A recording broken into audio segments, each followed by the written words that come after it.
Bismillahirrahmanirrahim. Assalamualaikum warahmatullahi wabarakatuh. Waalaikumsalam. Alhamdulillahirabbil alamin wa bihi nasta'inu 'ala umuri dunya waddin. Asyhadu an la ilaha illallah wahdahu la syarika lahu wa asyhadu anna Muhammadan abduhu wa rasuluh wa la nabiyya ba'dahu. Allahumma shalli wa sallim ala nabiyil karim sayyidil awwalin wal akhirin sayyidina ajma'in wa ala alihi wa sahabatihi wa man sara ala nahjihi ila yaumiddin. Allahumma subhanaka la ilma lana illa ma 'allamtana wa 'allimna ma yanfa'una wa zidna ilman. Allahumma rabbana atina fid dunya hasanah wa fil akhirati hasanah wa qina adzabannar. Amin ya rabbal alamin. Jemaah sekalian yang dimuliakan Allah Subhanahu wa taala, sebelum kita mulai ta'lim kita berdoa dulu kepada Allah, membacakan Al-Fatihah kepada teman-teman kita yang jemaah masjid yang sakit ya. Ada beberapa orang, antaranya Pak Ketua DKM Pak Haji. Juga tadi malam nge-WA ke saya, Mang Adi menuju tak enak badan cenah. Izin dulu ke masjidnya. Jadi izin enggak ke masjid. Mungkin ke EPN juga atau beberapa hari tidak. Ya. Ala diniyah wa Allahumma shfi maradahum, Allahumma shfi maradahum, Allahumma shfi maradahum. Syafa'allahu syifaan ajilan, syafa'allahu syifaan ajilan, syafa'allahu syifaan ajilan, syifaan la yughadiru saqaman. Ya rabbal alamin. Al-Fatihah. Bismillahirrahmanirrahim. Alhamdulillahi rabbil alamin. Arrahmanirrahim. Maliki yaumiddin. Iyyaka na'budu wa iyyaka nasta'in. Ihdinas siratal mustaqim. Shiratal ladzina an'amta 'alaihim ghairil maghdubi 'alaihim.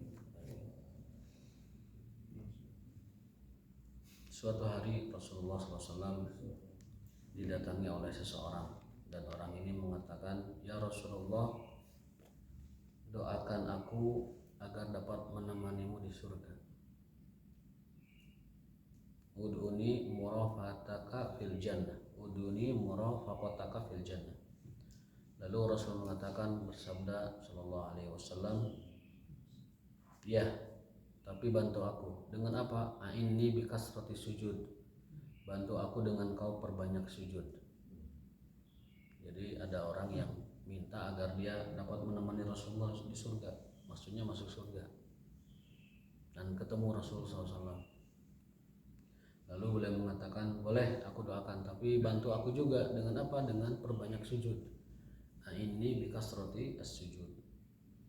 Maka dengan kita memperbanyak sholat, maka itu juga merupakan sarana wasilah kita agar nanti mendapatkan kekhususan, dapat menemani atau berjumpa dengan Rasulullah Sallallahu Alaihi Wasallam. Hari ini kita akan melanjutkan kajian kita tentang makna aqimus shalah yang ke-6, yang ke-7 ya, yang ke-7 adalah al-iksaru minan nawafil. Yang ketujuh keenam. Keenam. Baik, keenam. An yash'ura al-'abdu bi taqsirihi tijaha rabbih wa yas'a jahidan li naili mardati. Kalau yang kelima itu adalah merasakan kehinaan, ketundukan, kemudian kerendahan, kebutuhan, dan juga merasakan keagungan Allah SWT. Maka yang keenam itu diantara kategori aqimus shalah itu seorang manusia hendaknya merasakan kelalaiannya dalam menunaikan syariat Allah. Taksir itu kelalaian dalam apa? Tijaha Rabbi, dalam menunaikan hak Allah, baik perintahnya maupun larangannya. Perintah Allah itu adalah hak Allah, larangan Allah juga hak Allah. Maka ketika kita sholat mesti menyadari bahwa kita masih lalai terhadap itu semua. Tidak semua perintah Allah kita laksanakan, tidak semua larangan Allah kita tinggalkan. Maka saat sholat akui itu dengan perasaan kita bahwa kita sedang menghadap Allah dengan penuh kekurangan, penuh kelalaian, penuh dengan pengabaian kepada syariat Allah Subhanahu wa taala. Di antara yang paling utama dari perintah Allah adalah tauhid. Dan larangan Allah yang paling utama adalah syirik. Makanya amar ma'ruf yang paling tinggi adalah nyuruh pada tauhid. Dan nahi munkar yang paling tinggi adalah mencegah dari kemusyrikan. Tidak ada yang lebih tinggi dari itu. Karena para nabi, para rasul diutus untuk itu. Surga diciptakan untuk itu, untuk tauhid, la ilaha illallah. Neraka diciptakan untuk yang melanggar itu. Surga diciptakan untuk yang mentaati itu. Rasul nabi diutus untuk juga kalimat itu, la ilaha illallah. Maka dakwah yang paling tinggi adalah dakwah kepada la ilaha illallah. Amar ma'ruf yang paling tinggi adalah menjaga la ilaha illallah, mendakwahkan la ilaha illallah. Begitu juga kemungkaran yang paling tinggi adalah kemusyrikan. Nahi munkar yang paling tinggi adalah mencegah orang dari berbuat musyrik. Itu yang paling tinggi. Dan karena itulah neraka diciptakan bagi orang yang melakukan kemusyrikan. Suatu hari sahabat Mu'adz bin Jabal radhiyallahu taala anhu dibonceng oleh Rasulullah SAW. Rasul itu punya keledai namanya Ufair. Mu'adz bin Jabal radhiyallahu taala mengatakan, "Kuntu ridfan Nabi SAW." Aku pernah dibonceng Nabi SAW ala ba'irin yuqalu Ufair, di atas seekor keledai, nama keledai itu Ufair namanya. Nah, di antara sunnah Rasul itu adalah menamai semua kendaraan kita. Waktu Zadul Ma'ad kita belajar, Rasul punya 7 pedang. Semua pedang ada namanya. Yang paling favorit beliau adalah Zulfikar. Paling favorit itu. Selalu nempel di badan Rasul kemanapun beliau pergi. Ya, yang 6-nya ada nama-namanya masing-masing. Rasul punya 7 onta, nama-namanya ada, tapi yang paling populer adalah Al-Qaswa. Ontanya itu paling populer, yang paling dikenal oleh kaum muslimin itu Al-Qaswa, sering dipakai kemana-mana. Punya 7 kuda perang seharga 140 rupiah, sekitar 200-300 jutaan satu kudanya itu. 7 kuda perang, 10 kuda latih, 45 ekor onta, selain onta yang 7 tadi, 45 ekor onta, 100 kambing, dan beberapa tanah di daerah Bani Nadir. Jadi beliau itu kaya. Beliau itu kaya sekali. Tetapi bersahaja dan minta hidup bersahaja. Makanya doanya Allahumma ahyini miskinan. Ya Allah, hidupkan aku dalam keadaan miskin atau sederhana. Orang kalau sudah doa ya Allah miskinkan aku, itu tandanya orang kaya. Kalau orang miskin nggak mungkin doa gitu, udah begitu kondisinya. Ripuh nggak doa ya Allah hidupkan aku dalam keadaan ripuh, ya tidak usah berdoa, udah ripuh. Ripuh dan doa lagi. Jadi orang yang meminta hidup miskin itu pasti orang sudah kaya. Maka doa beliau, Allahumma ahyini miskinan wa amitni miskinan wa hsyurni ma'zumratil masakin. Ya Allah, hidupkan aku dalam keadaan sederhana, matikan aku dalam keadaan sederhana, dan bangkitkan aku bersama orang-orang miskin. Ini hikmahnya apa? Hikmahnya agar umat Islam dapat meneladani beliau. Jadi kehidupan beliau yang sebenarnya kaya, tetapi beliau memilih hidup yang sederhana. Karena doa tadi maknanya adalah ya beliau sudah kaya dan minta agar Allah menghidupkan beliau dalam keadaan bersahaja dan sederhana. Dan itu doa yang belum pernah dibaca oleh umatnya. Itu doa yang belum pernah dibaca oleh umatnya. Karena umatnya memahami minta miskin bukan, itu teh orang kaya minta hidupnya sederhana. Makanya dibaca juga tidak apa-apa. Allahumma ahyini miskinan wa amitni miskinan wa asluni ma'zumratil masakin. Itu doa Nabi SAW kepada Allah Subhanahu wa taala. Nah, hari ini kita dalam poin ke-6 ini hendaknya merasakan betapa lalainya kita akan syariat-syariat Allah Subhanahu wa taala. Allah mensyariatkan banyak syariatnya, tapi kita lalai melaksanakannya. Ini saat sholat harus diakui, perasaan itu harus hadir. Betapa banyak perintah Allah yang kita tidak laksanakan, betapa banyak larangan Allah yang kita masih laksanakan. Maka akui dalam sholat, supaya apa? Supaya kita merasakan semangat untuk mencari rahmat Allah Subhanahu wa taala. Biarpun kita banyak melanggar larangan, biarpun kita masih meninggalkan perintah, tapi keinginan kita untuk meraih rahmat Allah itu harus menggebu-gebu. Harus terus meminta kepada Allah agar kita mendapatkan rahmatnya. Allahumma arhamni, Allahumma ighfirli, warhamni, wahdini, wa'afini, wa'fu anni, warzuqni ya.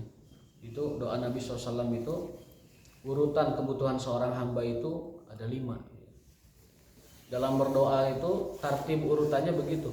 Yang pertama yang paling prioritas kita minta kepada Allah adalah ampunan. Ini dalam sebuah hadis Rasulullah SAW bersabda tentang doanya orang beriman itu urutannya adalah yang pertama Allahumma ighfirli, minta ampunan. Karena manusia itu siapapun dia tetap pikarunyangan. Manusia itu pikarunyangan, apapun dia, siapapun dia. Orang kaya pikarunyangan, engke hisabna.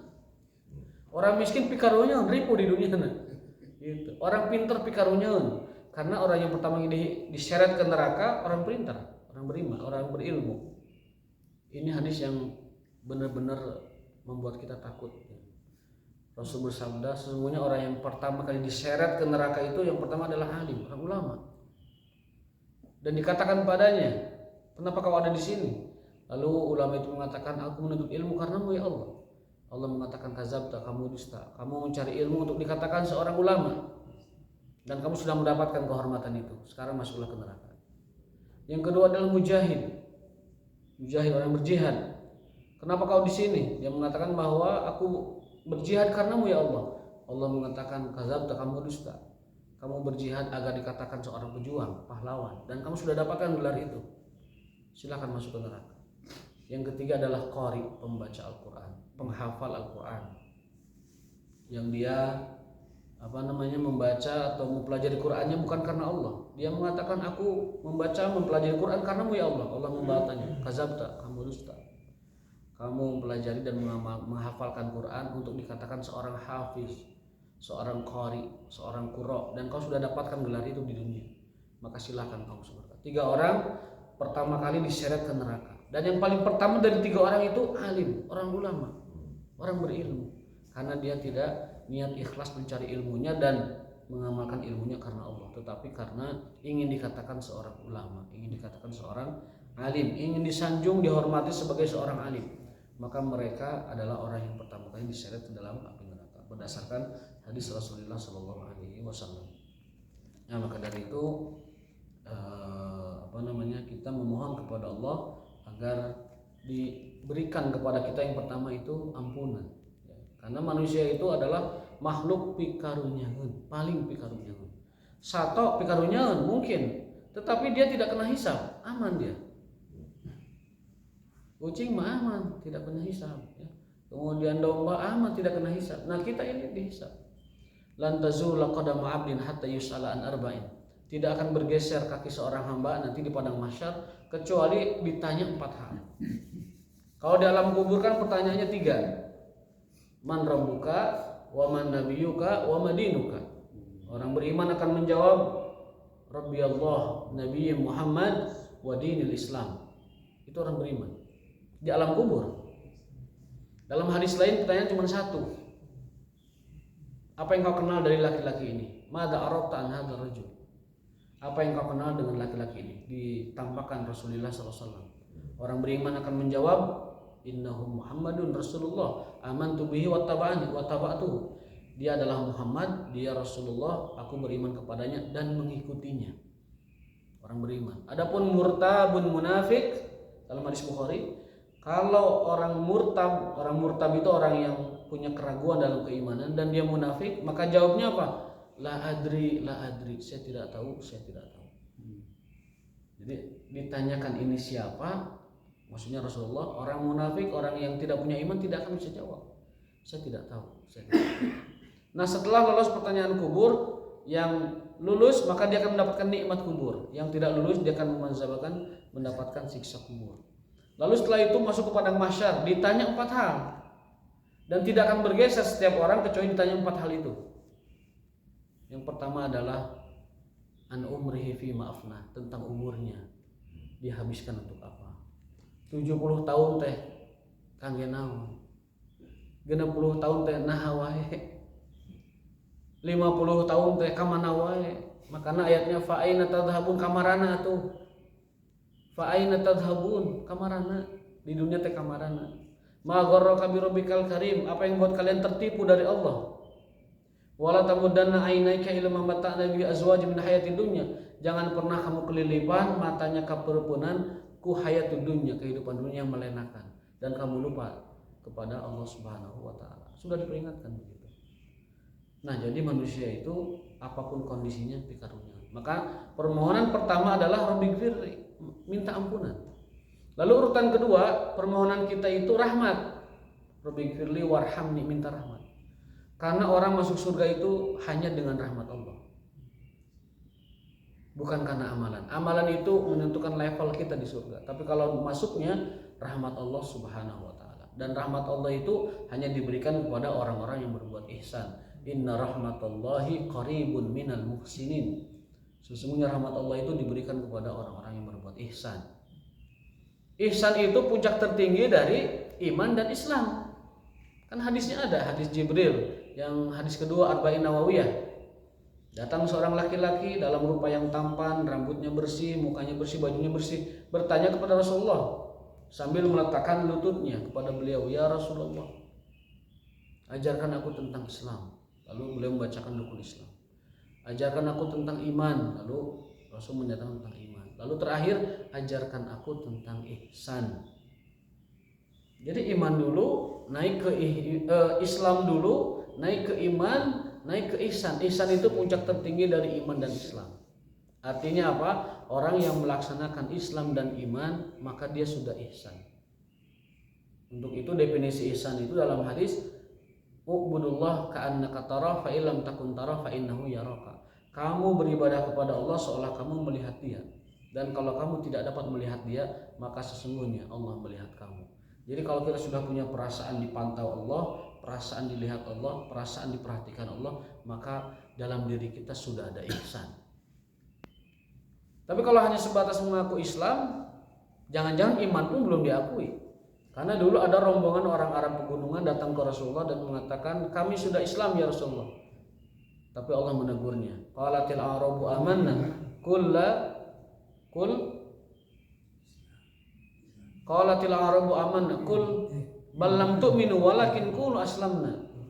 Ketika orang-orang Arab pegunungan datang ke Rasul berbondong-bondong, mereka mengatakan kami sudah beriman. Lalu Allah menegurnya, "Kalian belum beriman, tapi kalian aslamna, baru berislam, belum aman." Artinya urutannya Islam dulu. Islamnya rukun Islamnya mantap, syahadat, salat, zakat, puasa, naik hajinya terlaksana. Nah, haji bagaimana pun naik kepada iman. Nah, setelah iman naik kepada ihsan. Derajat tertingginya ada di ihsan. Jadi ihsan itu kalau kita boleh katakan, ihsan itu wilayahnya sudah wilayah hati, wilayah kekhusyuan. Kekhusyuan dalam berislam, kekhusyuan dalam beriman, itu ihsan. Karena sudah bukan lagi masalah tata cara. Kalau ihsan itu sudah rasa, bukan lagi tata cara. Rasa di mana dia diperhatikan terus oleh Allah. Rasa di mana dia diawasi terus oleh Allah. Rasa di mana dia kalaupun tidak dapat melihat Allah, dia merasa melihat dia. Makanya definisi ihsan, anta'budallaha ka'annaka tarahu fa illam takun tarahu fa innahu yaraka. Kamu beribadah serasa kamu melihat Allah. Kalau kamu tidak merasakan itu, maka ketahuilah bahwa Allah senantiasa melihat kamu. Maka puncak dari keislaman dan keimanan kita adalah ihsan. Ihsan itu wilayahnya sudah hati, sudah qalbu, sudah rasa. Tidak lagi tata cara. Orang yang sudah beres tata caranya dalam Islam, sudah beres tata caranya dalam iman, dia naik menjadi ihsan. Mudah-mudahan kita termasuk orang-orang yang ihsan. Inna rahmatallahi qaribun minal muhsinin. Itu doa yang kedua, kita mohon rahmat. Doa yang ketiga, urutan doa yang ketiga adalah meminta apa? Hidayah. Minta hidayah. Allahumma gfirli warhamni wahdini, minta hidayah. Kenapa minta hidayah? Karena kalau tanpa hidayah kita tidak akan bisa berbuat baik. Allah menyebutkan a'udzubillahi minasyaitonir rajim, "Falaula fadlullahi 'alaikum wa rahmatuhu ma zaka minkum min ahadin, walakinnallaha yuzakki man yasha." Kalau bukan karena kadedah Allah, rahmat Allah, taufik Allah, hidayah Allah, tidak ada orang yang bisa berbuat amal baik. Itu harus dirasakan. Kita bisa datang ke masjid itu bukan karena kita sehat, banyak lebih sehat. Bukan karena kita banyak duit, orang lebih banyak, juga banyak. Bukan kita karena lebih banyak waktu, yang nganggur lebih banyak dari kita, dari maghrib sampai subuh nganggur ada. Saya pernah lihat orang di situ pas mau berangkat ngaji subuh di situ. Dari itu jam 4 subuh ada orang nongkrong di depan kali. Bukan security, bukan apa-apa. Berarti dia menghabiskan waktu dalam ngobrol semalaman. Lebih nganggur dari kita. Tapi urusan ke masjid, urusan sholat hidayah bukan karena banyak waktu, tapi karena taufik dan hidayah Allah Subhanahu wa taala. Termasuk belajar agama, Pak. Belajar agama, mau duduk di sini bersabar thalabul ilmi meskipun sambil putas-putas kakenca kakatuhu sambil lelenggutan, itu hidayah. Hukuman bagi orang yang tidak mau belajar agama apa? Nanti buta di akhiratnya. Saya pastikan orang yang tidak mau belajar agama buta di akhirat. Berdasarkan firman Allah, "Wa man a'rada an dzikri fa inna lahu ma'isyatan dhanka wa nahsyuruhu yaumal qiyamati a'ma." Orang yang berpaling dari belajar agama, berpaling dari petunjuk Allah, kemudian dia tidak mau menuntut ilmu agama, maka dia akan dihidupkan dalam keadaan sesat dan nanti di akhirat wa nahsyuruhu yaumal qiyamati a'ma, dibutakan. Jadi orang yang tidak belajar agama, tidak mau menuntut ilmu agama, dimanapun menuntutnya, apapun menuntutnya, yang penting belajar agama, benar agamanya, belajarnya benar, maka nanti di akhirat nahsyuru yaumal qiyamati a'ma. A'ma itu buta, kelak akan, itu Quran. Sampaikan kepada orang yang tidak mau belajar agama, nanti di akhirat dia akan dibangkitkan dalam keadaan buta. Wa nahsyuruhu yaumal qiyamati a'ma. Para ulama menafsirkan ayat itu bahwa orang yang tidak mau belajar agama, tidak mau talabul ilmi agama, dia akan dibutakan di akhirat. Karena di dunia dia tidak mau melihat hidayah. Di dunia dia tidak mau melihat petunjuk. Di dunia dia tidak mau melihat ilmu, sehingga pantas hukumannya setimpal, dia dibutakan di akhirat. Di dunia matanya tidak pernah dipakai untuk talabul ilmi, maka di sana dia dibutakan. Wa man a'rada an dzikri fa inna lahu ma'isyatan dhanka wa nahsyuruhu yaumal qiyamati a'ma, dan dibangkitkan di akhirat dalam keadaan buta. Maka carilah ilmu agama, carilah guru untuk belajar. Kalau kesulitan mencari guru, kesulitan mencari majelis, datang saja ke masjid, duduk di masjid, belajar atau ikutin ta'lim, belajar ilmu agama. Jangan sampai tidak belajar sama sekali. Kata Rasul, kun aliman au muta'alliman au sami'an au muhibban wala takun khamisan. Jadilah kamu penuntut ilmu. Kalau itu juga tidak mau, jadilah pendengar yang baik. Itu juga tidak mau, jadilah pecinta. Itu juga tidak mau, tidak bisa, jangan jadi yang kelimanya. Tidak jadi apa-apa. Kun aliman, jadilah seorang alim, au muta'aliman, pembelajar, atau sami'an, pendengar, au muhibban, atau pencinta. Minimal mencintai ilmu, minimal mencintai ilmu meskipun kedul diajarkan, minimal mencintai. Wala takun khamisan, jangan jadi yang kelima. Jadilah alim atau muta'alim. Alim itu ulama, muta'alim itu santri, pembelajar, murid, ataupun sami'an, minimal yang mendengar saja. Au muhibban, yang keempat, atau mencintai. Wala takun khamisan, jangan jadi yang kelima. Tidak jadi apa-apa, maksudnya tidak dapat apa-apa. Itu yang ketiga, hidayah. Yang keempat, minta kesehatan. Wa'afini, minta kesehatan. Itu urutan doa kita. 1 minta ampunan, 2 minta rahmat, 3 minta hidayah, 4 minta sehat. Mau bertriliun-triliun harta kita dibere gering mah moal karasa. Da angger ai gering mah sasendok 2 sendok bubur angger. Masih ngerek triliunan hartana kita tetap 2 sendok bubur jeung obat nu pahit. Eta we. Coba badan kita tidak bisa zikir maksimal, tidak bisa sholat maksimal. Kita tuh kalau sakit yang kita takutkan itu apa? Itu bisa sholat dengan baik, itu bisa zikir dengan baik. Saya nggak mau sakit karena saya nggak bisa zikir kalau sakit. Saya nggak mau mati cepat karena kalau mati cepat kesempatan zikir dan sholat saya sedikit. Itu orang beriman ke sana larinya. Bukan takut mati teh can kasampe eta can kabeli ieu can kabeli itu, can nyampe itu.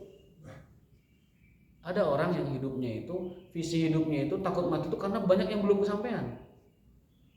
Ya Allah jangan matikan aku, da can nabi ieu teh nu hiji. Kan clear kan. Ataupun jangan matikan aku karena belum melihat anak-anakku sukses. Itu visinya orang beriman tidak begitu. Visinya orang beriman itu ketika dia takut mati, kalau saya mati, saya tidak bisa zikir lagi. Kalau saya mati, saya tidak bisa sholat lagi. Padahal zikir dan sholat itu hanya di dunia kesempatannya. Di surga mah terus aya zikir, terus aya sholat, terus aya puasa naik haji. Jadi di surga mah apa tuh puasa sebulan teh. Tiasa goreng cau unggal dinten. Kan cau teh makanan surga. Wa talhin mandun, ada buah yang panjang, bentuknya seperti ini. Nah, itu talhin mandun itu dituliskan oleh para ulama itu buah pisang. Jadi pisang itu buah surga. Makanan dagingnya burung dan hati ikan paus. Dalam sebuah hadis sahih dalam kitab Dalailul Khairat disebutkan bahwa ketika orang ahli surga masuk surga, itu kan ahli surga itu masuk di waktu duha. Jadi orang teh kayak bakal masuk ke surga teh jam 8-an gitu tah. Jam 8 masuk. Nah, hidangan pertama yang disuguhkan adalah hati ikan paus. Itu makanan ternikmat sealam dunia. Bahkan katanya satu cuirnya itu bisa 8 juta atau $700. Satu mangkok kecil itu $700 sekarang. Itu makanan yang paling wah eksklusif di seluruh dunia zaman sekarang. Hati ikan paus, kabidinun bahasa Arabnya. Dalam hadisnya itu kabidinun, hati ikan paus. Itu mahal sekali. Makanan termahal di dunia itu. Dan ya kumaha carana ngambil ikan hati ikan paus? Newak lagi ikan paus. Diusap da teu bisa paus mah kan gitu. Dikecerik komodo gitu. Kecerik laut kumaha carana kan teu bisa. Susah. Makanya itu menjadi makanan termahal. Yang menelan Nabi Yunus Ikan paus. Makanya Nabi Yunus itu julukannya Zinnun, orang yang pernah dimakan paus. Paus. Julukan Nabi Yunus atau nama lain Nabi Yunus itu dalam banyak keterangan Zinnun. Zi itu pemilik, nun itu paus. Maksudnya pemilik paus adalah orang yang pernah ada dalam ikan paus. Nah, nanti kita masuk surga itu waktu duha. Jadi mejeh lah pas ngopi itu tak bahasa orang lama. Masuk surga. Nah, hidangan pertama makan sebelum siangnya itu adalah hati ikan paus. Tentunya di surga mah non kolesterol. Nah, kemarin kita bahas kan innalakum tasihu fala tasqamu abadan. Kalian akan sehat selama-lamanya. Tidak ada yang namanya sakit sedikit pun di surga. Wa innalakum antan'amu fala tabtaisu abadan. Kalian akan terus dalam keadaan nikmat, tidak ada sengsara sedikit pun. Kacucuk juri-duri juga moal, kacucuk jarum oge moal, hareudang oge moal, katombean gitu aya. Cek paribasana gitu. Sakit ujung kuku tidak ada. Tan'amu fala tabtaisu abadan. Kalian akan nikmat terus dan tidak ada sengsara-sengsaranya sedikit pun. Itu kesempurnaan nikmat surga. Dalam hadis dawamu naimi ahlul jannah, kesempurnaan dan keabadian nikmat surga itu diterangkan. Satu, kalian akan nikmat terus, tidak akan pernah sengsara. Kalian sehat terus, tidak akan pernah sakit. Wa innalakum antahyau fala tamutu abadan. Kalian itu akan hidup terus. Fala tamutu abadan, tidak mati sedikit pun. Tidak ada yang namanya kematian di surga. Mual aya mati, mual aya mati suri, mual aya segala, tidak ada yang namanya mati. Sel tubuh kita tidak akan ada yang mati dalam surga. Tidak akan ada istilah pergantian sel kemudian. Kan kalau di dunia tuh sel lama itu kan mati berganti. Di surga tidak ada. Tidak ada istilah kematian. Baik itu sel, baik itu organ tubuh, baik itu nyawa, baik itu pikiran. Tidak ada yang namanya kematian. Seluruh sel surga itu hidup terus. Maksudnya kalau kita bicara sel tubuh kita di sana itu terus. Wa innalakum antashibbu fala tahramu abadan. Yang keempat, kalian akan muda terus usia 30 sampai 33 tahun, fala tahramu abadan, dan tidak akan pernah tua sedikit pun. Silakan dirujuk hadisnya tentang kesempurnaan dan keabadian nikmat surga. Itu kalian akan muda terus dan tidak ada istilah kata tua. Moal aya aki-aki di surga. Di ngorakeun deui urang bakal melihat versi Pak Haji Hikmat yang sempurna. Versi terbaiknya 30 tahun Pak Haji Dadang 30 tahun keur versi ganteng-ganteng. Versi sempurnanya. Apa dalilnya? Wa kawaiba atraba, usia mereka itu setara, sejajar, sepantaran atau sebaya 30 sampai 33 tahun. Saya melihat Melihat Pak Haji.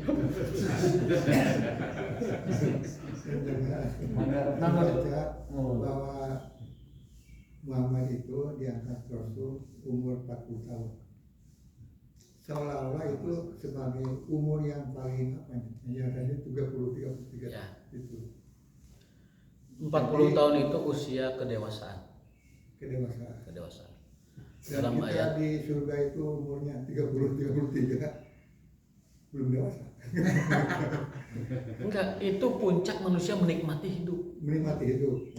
Kan surga kan konteksnya kenikmatan. Maka usia kita menikmati hidup itu 33. Sederhana gini aja. Pengantin atau orang sudah nikah itu puncak-puncaknya berpasangan sebagai hasrat laki-laki perempuan itu 30-an. 30-an. Ya. Puncak-puncak syahwatnya laki-laki itu 35 dan perempuan itu 30-an. Jadi konteks surga itu konteksnya kenikmatan. Makanya diberikan umur ahli surga itu 30 sampai 33 tahun. Lagi menikmatinya itu fasenya. Kalau 40 tahun ayat menerangkan itu fase kedewasaan. Falamma balagha arba'ina sanatan, ketika orang itu mencapai 40 tahun, maka dia harus apa fokusnya? Satu, Rabbi auzinan syukuran nikmata kelatihan ta'ala, ya satu fokus bersyukur. Kalau udah 40 tahun, fokus manusia itu bersyukur. Wa ala walidayya, berbuat baik sama orang tua. Wa anak malas solihan, beramal soleh. Tardoh, mencari doa Allah SWT dan juga nanti memikirkan akhirat. Kalau orang sudah 40 tahun, fokusnya sudah 5 itu. 1 syukur, 2 amal soleh, 3 orang tua, 4 bekal akhirat, 5 minta keridhaan Allah SWT. Kalau udah usia 40 tahun. Tapi kalau 1 sampai 15 usia balik 15 ke 30, 33 itu usia orang sedang moncer-moncernya bersyahwat. Maka surga karena itu balasan dari Allah berupa kenikmatan dan segala macam fasilitasnya itu di usia 30 sampai 33 tahun. Innalakum antasyibu, kalian akan syabab terus, muda terus. Fala tahramu abadan, tidak ada kata tua. Sel kita tidak akan menua, wajah kita tidak akan menua, rambut kita tidak akan menua. Mulai nuhuisan itu. Nuhuisan moal aya. Dihidangkeun deui. Anu boleh kan semua orang nanti sama di surga itu dikembalikan kepada kesempurnaan penciptaan manusia. Di surga pakai stem, di dunia pakai stem cell, di surga mah sudah ada istilah stem cell. Jadi Mas Ridwan malaku di surga. Di surga tidak akan laku. Jadi itu hadis yang memotivasi kita bagaimana kita memohon kepada Allah kenikmatan surga. Sehat terus, muda terus, nikmat terus, dan satu lagi hidup terus. Itu kesempurnaan dan keabadian nikmat di surga. Maka itu doa yang kelima adalah minta afiat. Lalu yang terakhir urutan doa kita baru minta rizki. Warzukni, minta rizki yang terakhir. Urang mah rizki teh pahalana wae kan gitu. Karena skala kita, pola pikir kita terbalik. Gitu. Kalau kita orang beriman, punya iman dalam diri kita, minta itu urutannya begitu. Minta ampunan, yang kedua minta rahmat, yang ketiga minta hidayah, yang keempat minta afiat, kesehatan, yang kelima baru minta rizki. Jangan dibalik. Urang mah rizki mah gedur minta teh. Yang kedua rahmat terakhir, hidayah komat oke pangakhir hidayah mah. Kemudian kesehatan mungkin anu ke tengah. Jangan. Itu kita salah memprioritaskan doa kita. Salah. Artinya kalau doa itu menjadi tertib kita, maka pola dan cara pikir hidup kita juga ke sana gitu maksudnya. Mencari rahmat itu yang paling utama, mencari maghfirah itu yang utama.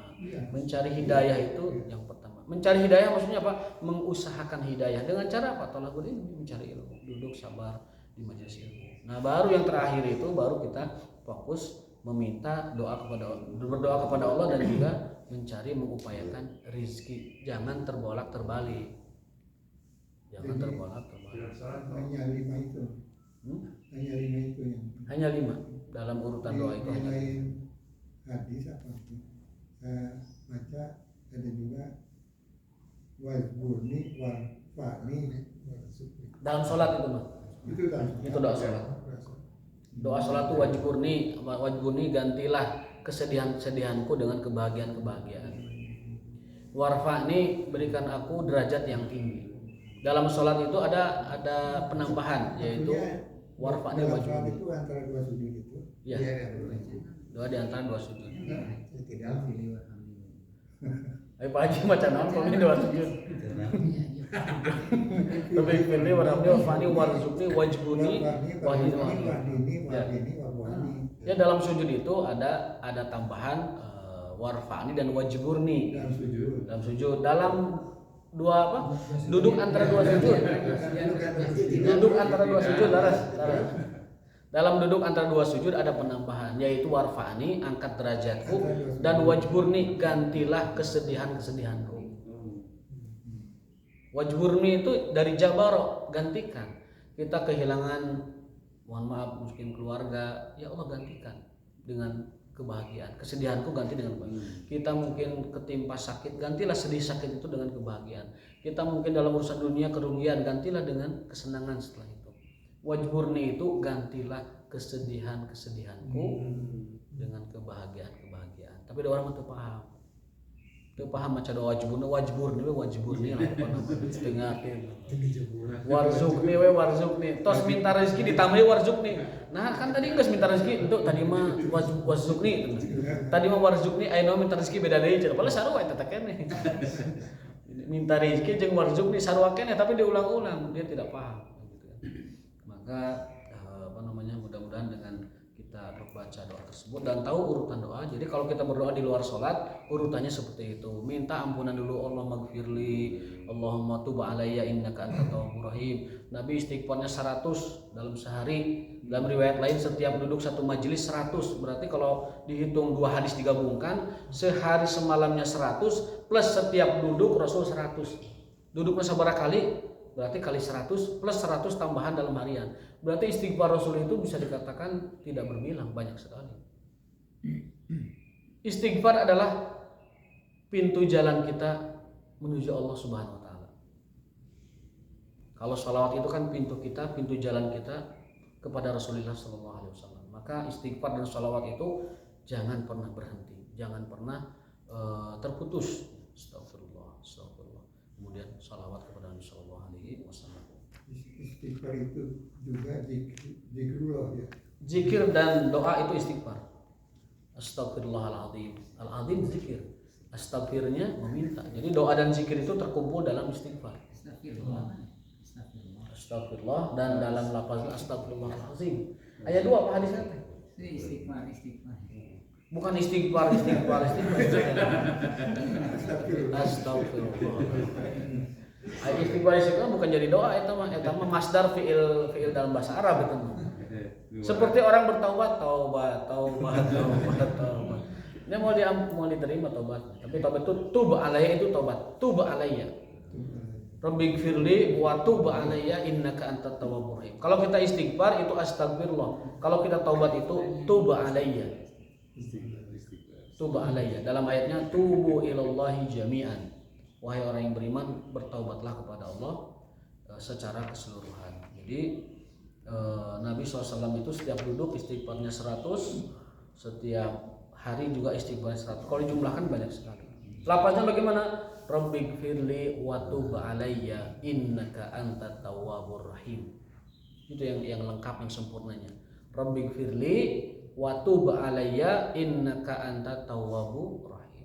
Di situ ada zikirnya, di situ ada puji-pujiannya, di situ ada doanya. Udah itu paket lengkap itu. Astagfirullahalazim atau Rabbighfirli wa tub alayya innaka antat tawwabur rahim. Itu poin yang keenam, merasakan bahwa kita lalai dalam perintah Allah, lalai dalam larangan Allah, dan lalai dalam menunaikan amanah-amanah dari Allah. Kita akui dalam sholat. Maka kalau kita mengakui itu, mantap istighfar kita, minta ampunnya itu mantap gitu, minta taubatnya itu mantap kalau kita merasakan betapa lalainya diri kita. Itu poin yang ke-6. Poin ke-7, khawatir waktunya habis karena pembahasannya agak panjang. Kita Poin 7 kita lewat dulu, langsung ke poin 8 saja. 7 insyaallah besok. Yang ke-8 hubbul masajid wa ta'alluq biha. Di antara kriteria orang itu aqimus shalah yang ke-8 karena 7 kita lewat adalah hubbul masajid wa ta'alluq biha. Adanya kecintaan ke masjid dan terikat hatinya, terpaut hatinya ke masjid. Itu bagian dari aqimus shalah. Menegakkan salat itu adalah mencintai masjid. Menegakkan salat itu adalah mencintai dan terpaut hatinya ke masjid. Faqad qala Rasulullah sallallahu alaihi wasallam anis sab'atil ladzina yudhilluhumullahu fi dhilli yauma la dhilla illa dhilluh. Sungguhnya Rasul kita pernah menyebutkan bahwa ada 7 golongan orang yang akan mendapatkan naungan dari panasnya padang mahsyar. Siapa mereka? Satu di antaranya adalah rajulun qalbuhu mu'allaqun bil masjid. Orang yang hatinya mu'allaq, gantung, nyangkut ngait ke masjid. Idza kharaja minhu hatta ya'uda ilaihi. Ketika di luarnya maksudnya. Jadi orang yang disebutkan aqimus shalah itu kalau dia di luar masjid hatinya itu ke masjid terus gitu. Makanya disebutkan dalam hadis idza kharaja, saat di luar. Saat di luar dia ingat terus ke masjid. Kalau di masjid kan dia sedang di masjid. Lagi di rumah hatinya tuh ke masjid terus, nyangkut, terpaut, terhubung ke masjid. Lagi di pasar ingatnya tuh masjid. Karena yang mati balik, lu di masjid ingat ke pasar, lu di pasar ingat ke masjid. Masih mending lu di pasar ingat ke masjid daripada lu di masjid ingat ke pasar. Masih mending orang dahar ingat sholat daripada orang sholat ingat dahar. Makanya kata Nabi, mun hidangan geus sadeagi, tos sadia tuang heula. Quddimal asya 'alal isya. Dahulukan asya sebelum isya. Dahulukan makan malam sebelum sholat isya. Kalau makanannya sudah sedia. Idza uhdira itu sudah dihadirkan, sudah sedia. Ari gegeroh kana mah kawali nanti gitu di masih dipasak itu. Salat dulu. Apalagi masih nyanggung, masih ngisikan itu jangan, salat dulu. Tapi kalau sudah dihidangkan di hadapan, daripada kita salatnya ingat makan dulu. Udah nanti jamaah dengan yang lain. Itu hadis itu poin yang ke-8. Jadi orang yang aqimus shalah harus punya hati yang terpaut, nyangkut, ngait ke masjid terus ketika dia di luar. Yang ke-9 al-hirsu 'alal khusyu' fi shalah. Senantiasa mengupayakan kekhusyuan dalam salat. Itu poin yang ke-9. Mengupayakan kekhusyuan itu di antara yang paling sederhana adalah memahami seluruh bacaan salat. Gimana mau khusyuk bacaan kita ngerti? Tidak akan khusyuk. Rabbighfirli warhamni warfa'ni warzuqni wajburni tidak paham. Ya, tidak akan terasa. Tapi kalau wajburni, Allah gantikan seluruh kesedihanku, terasa.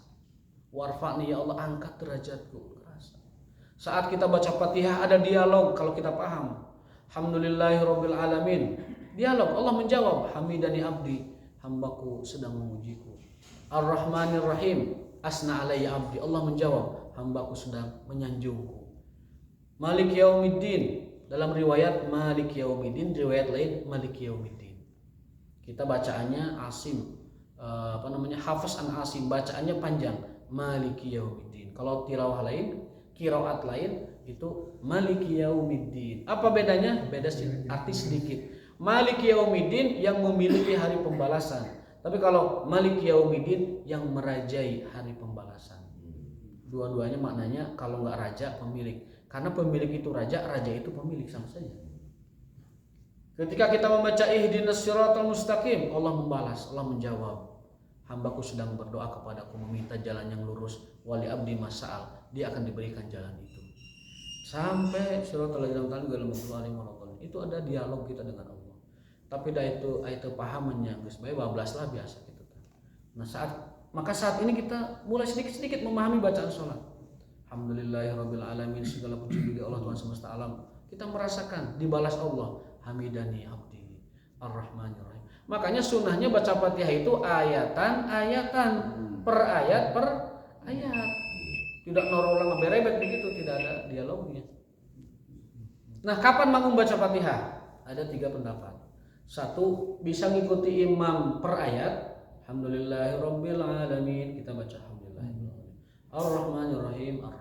Itu yang pertama. Yang kedua, setelah imam selesai Al-Fatihah kita baca kita baca Fatihah ketika imam baca surat. Kenapa? Karena kita mengikuti imam setelah Fatihahnya beres. Terus ada perintah kita mendengar Quran, ya, ada perintah kita mendengarkan bacaan Quran. Tetapi dalam sholat itu dikhususkan. Dikhususkan. Kita mendengar ini, kita membaca Fatihah dulu. Kalau Fatihah sudah selesai, lanjutkan mendengar bacaan suratnya imam. Nah, lalu yang ketiga bisa jadi dengan cara jeda. Jadi imam setelah Fatihah, waladhdallin amin, kemudian imam kasih jeda sampai selesai, baru imam melanjutkan surat. Jadi ada 3 cara. Bisa kita ngikuti per ayat, bisa ngikuti imam setelah Fatihah kita baca Fatihah dalam itu. Kemudian yang ketiga adalah imam kasih jeda. Kalaupun ada hadis bahwa qiraatul imam qiraatul makmum sebagaimana pendapat Abu Hanifah, tetapi hadis itu terlalu umum dan dikhususkan oleh hadis yang tidak ada salat tanpa Fatihah. La salata liman lam yaqra bi Fatihatil kitab. Dalam riwayat lain, tidak akan diterima salat tanpa Fatihah dan tidak ada salat tanpa Fatihah. Fatihah itu wukufnya haji. Kalau di haji ada wukuf, di salat itu ada Fatihah. Makanya yang paling aman itu tetap baca Fatihah. Meskipun ada pendapat Imam Abu Hanifah mengatakan dan sudah diwakili oleh imam kalau berjamaah itu, maka lebih hati-hatinya kita mendingan tetap membaca Fatihah, menjaga Fatihah, khawatir terkena hadis tadi yang tidak baca Fatihah akan tidak diterima sholatnya. Itu tetap baca. Silahkan mau ikutin imam per ayat, monggo. Mau kasih jeda imamnya, kalau imamnya mengkasih jeda silahkan. Atau membaca Fatihah ba'da Fatihahnya imam, itu pilihan. Jangan sampai tidak baca sekali. Dan standar Fatihah itu mulutnya qomat kamit. Jangan mingkem. Imam Malik mengatakan kalau Fatihahnya mingkem itu tidak dianggap Fatihah, tidak sah salatnya. Tidak boleh mingkem. Yang namanya baca itu qomat kamit. Didengar oleh dirinya. Ulah tarik teuing. Kayak anu qomat kamit tapi suara nanti juga cuplak-caplek. Jadi kedengar yang pinggir nanti gandeng mengganggu. Yang penting itu cukup qomat kamit. Qomat kutap ketap qomat kamit. Jadi apa namanya kedengar diri sendiri. Qomat kamit. Karena kita khawatir seperti Imam Malik mengatakan kalau orang itu mingkem itu Fatihahnya tidak sah. Karena dia tidak baca, itu merenung namanya. Orang yang baca di hati merenung. Dalam hati mengikuti imam. Iya, karena dia tidak baca. Definisi baca itu apa? Menggerakkan mulut. Definisi baca itu menggerakkan mulut. Ya. Definisi baca itu menggerakkan mulut. Membaca kan. Tapi kalau dia memperhatikan, merenung atau apa namanya? Mentadaburi mungkin dengan hatinya. Tapi kalau membaca itu dengan dikomat kamitkan. Tapi ulah gandeng teuing. Ulah tarik teuing bisa yang gigirnya teh keganggu. Jangankan gigirnya imam ge sok kaganggu gitu teh. Tarik dengan itu tidak pas ya. Tidak pas. Jadi yang ke-9 ini mengupayakan kekhusyuan. Itu termasuk bagian dari akimu. Bagian dari akimu. Jadi jangan sampai berhenti di sini. Kita sholat jangan sampai berhenti di sini. Kalau sholat kita seperti ini berarti hanya taklid dari orang-orang tua kita. Kita tingkatkan, kita upgrade sholat kita. Kita upgrade. Paham bacaannya, merasakan kehusyuannya, enak dan beribadah. Wallahu ta'ala bishawab wa taufiq billah. Kita dulu langsung itu pertanyaan. Subhanakallahumma wa bihamdika asyhadu an la ilaha illa anta astaghfiruka wa atubu ilaik. Assalamualaikum warahmatullahi wabarakatuh.